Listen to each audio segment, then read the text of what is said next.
کہتے ہیں ایک شخص نے حضرت علی رضی اللہ عنہ سے پوچھا، اے علی، کیا یہ کائنات ایک دن ختم ہو جائے گی؟ آپ رضی اللہ عنہ نے فرمایا، ہاں، جب ہر شے اپنی ابتدا کی طرف لوٹ جائے گی۔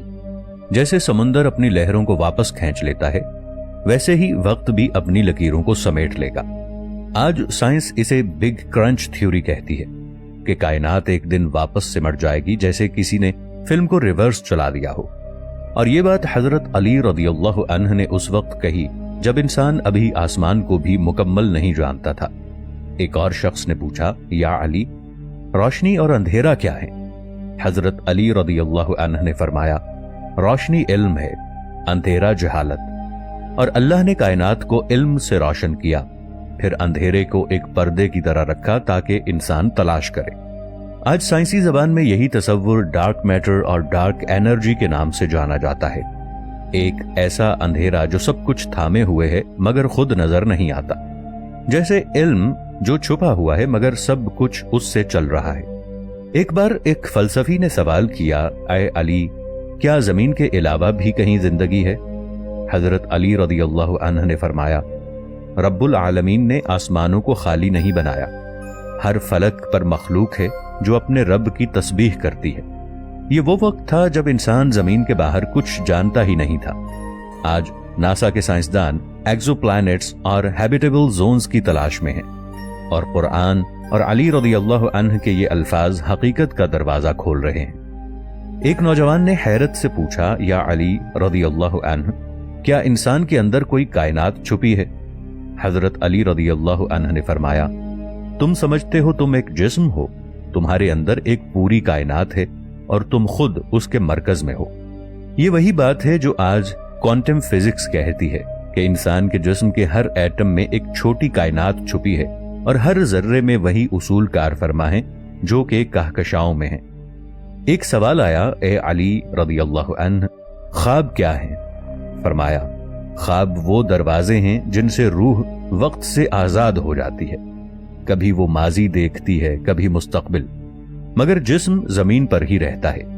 جدید سائنس آج اسے لوسیڈ ڈریمنگ اور سب کانشیس پروجیکشن کے ذریعے سمجھنے کی کوشش کر رہی ہے، لیکن حضرت علی رضی اللہ عنہ نے اس وقت بتا دیا تھا کہ خواب روح کا سفر ہے، دماغ کی گڑبڑ نہیں۔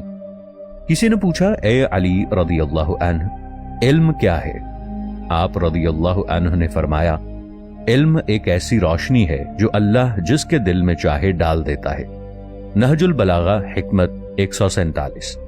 یہ بات آج نیورو سائنس کی انسپریشن تھیوری سے قریب ہے کہ کچھ لمحے ایسے ہوتے ہیں جب دماغ میں غیر معمولی برقی بہاؤ آتا ہے اور انسان اچانک کوئی بڑی بات سمجھ جاتا ہے، جیسے کوئی روشنی اندر سے جاگ اٹھے۔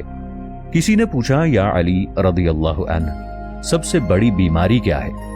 آپ رضی اللہ عنہ نے فرمایا، دل کی سختی، کیونکہ جب دل پتھر بن جائے تو نصیحت اثر نہیں کرتی۔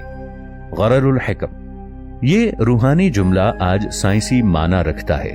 سائنس کہتی ہے کہ سٹریس اور نفرت دماغ کے نیورل پاتھ وے کو بدل دیتے ہیں، جس سے انسان میں احساس رحم کم ہو جاتا ہے۔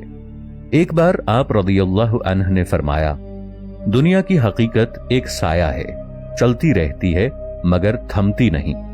نہج البلاغہ حکمت 131۔ یہ الفاظ آج کی ریلیٹیوٹی سے میل کھاتے ہیں۔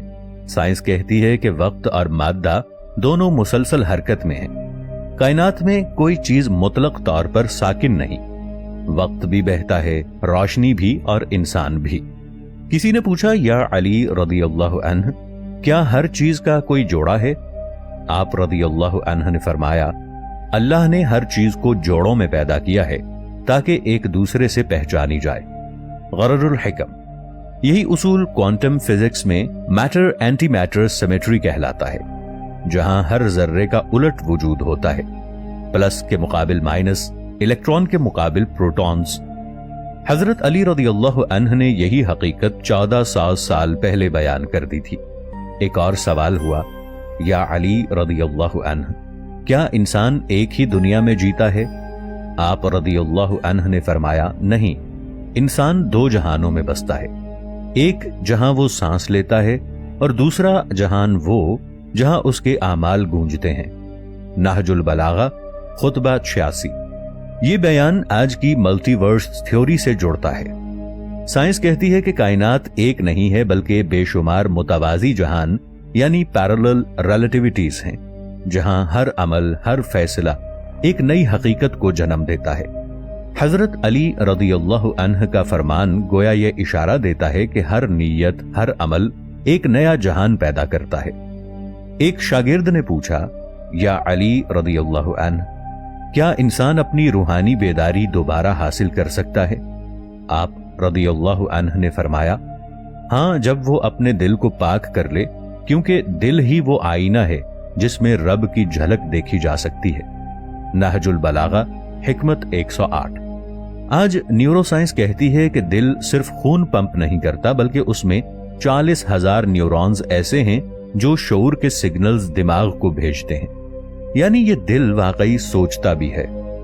حضرت علی رضی اللہ عنہ نے فرمایا، جب دل بیدار ہو جائے تو انسان خود کو پہچان لیتا ہے، اور جو خود کو پہچان لے وہ اپنے رب کو پہچان لیتا ہے۔ یہ وہی لمحہ ہے جسے جدید سائنس ہائر کانشسنس کہتی ہے۔ ایک شخص نے سوال کیا، یا علی رضی اللہ عنہ، عرش کہاں ہے؟ آپ رضی اللہ عنہ نے فرمایا، عرش مکان میں نہیں بلکہ وہ خود مکان کو وجود دیتا ہے۔ غرر الحکم۔ یہ جملہ اتنا گہرا ہے کہ سائنس کی آج کی سپیس ٹائم تھیوری بھی یہی کہتی ہے کہ جگہ یعنی سپیس خود تخلیق شدہ ہے، یعنی عرش دراصل وہ فیلڈ ہے جس میں فزکس کے سارے قوانین جنم لیتے ہیں۔ عرش وہ حقیقت ہے جس کے بغیر کوئی جہان قائم ہی نہیں رہ سکتا۔ کسی نے پوچھا، یا علی رضی اللہ عنہ، کیا انسان دوبارہ جی اٹھے گا؟ آپ رضی اللہ عنہ نے فرمایا، جس نے پہلی بار تمہیں پیدا کیا وہ دوبارہ پیدا کرنے پر بھی قادر ہے۔ غرر الحکم اور قرآن پاک میں سورۃ النجم کی آیت 47۔ آج سائنس کہتی ہے کہ ڈی این اے ایک کائناتی کوڈ ہے، اگر کبھی یہ مکمل طور پر ڈی کوڈ کر لیا جائے تو جسم دوبارہ تخلیق کیا جا سکتا ہے۔ یہ بات قرآن اور حضرت علی رضی اللہ عنہ کے فرمان دونوں کے کلام سے میل کھاتی ہے۔ خالق نے تمہیں ذرے سے بنایا اور وہ ہر لمحہ تمہارے ذروں کو زندہ رکھے ہوئے ہے۔ کسی نے یہ استفسار کیا کہ یا علی رضی اللہ عنہ، جنات کی حقیقت کیا ہے؟ آپ رضی اللہ عنہ نے فرمایا، جن آگ سے ہیں مگر وہ آگ جو جلتی نہیں، وہ حرارت ہے جو شکل بدل سکتی ہے۔ نہج البلاغہ قول نمبر 128 کے مطابق مفہوم یہ وہی بات ہے جو آج کی پلازما فزکس کہتی ہے کہ حرارت میں چوتھی حالت ہوتی ہے، یعنی کہ پلازما جو نہ ٹھوس ہے، نہ مائع، نہ گیس، بلکہ خالص توانائی ہے۔ جنات شاید اسی توانائی کے نظام سے وابستہ مخلوق ہیں جو ہمارے درمیان موجود ہیں، مگر مختلف فریکوینسی پر، یعنی ہم انہیں نہیں دیکھ سکتے کیونکہ ہماری آنکھ صرف ایک محدود لائٹ سپیکٹرم کو پہچانتی ہے۔